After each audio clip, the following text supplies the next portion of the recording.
Olha a primeira namorada e eu me agoniei todinho. Fiquei gelado, travado e ela que foi meu bichinho. Eu branco sem falar nada, vendo aquele bacurinho. Rapaz, que serviço, eu vendo o bicho assim gelei. Eu disse, meu Deus do céu, e agora o que eu vou fazer? E ela pelada na frente e a bicha sem responder. E eu juro que nessa hora deu vontade de correr todo gelado, como era que a bichinha subir. Olha, eu tava todo suado, igual tampa de cuscuzeiro. O ar gelando no 15 e eu aquele desespero. E ela de frente uma lapa e de costa, olha o pandeiro. Rapaz, o bicho era grande, o bicho não dá febre.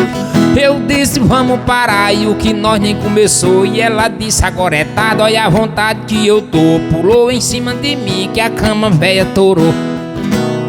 Pai, que serviço foi minha primeira vez. Que bocada da mulher. Olha o serviço. Vocês já passaram por uma dessas também, que foi arroxo, depois o cara perto do meio das suas melhoras, eita, serviço da gota.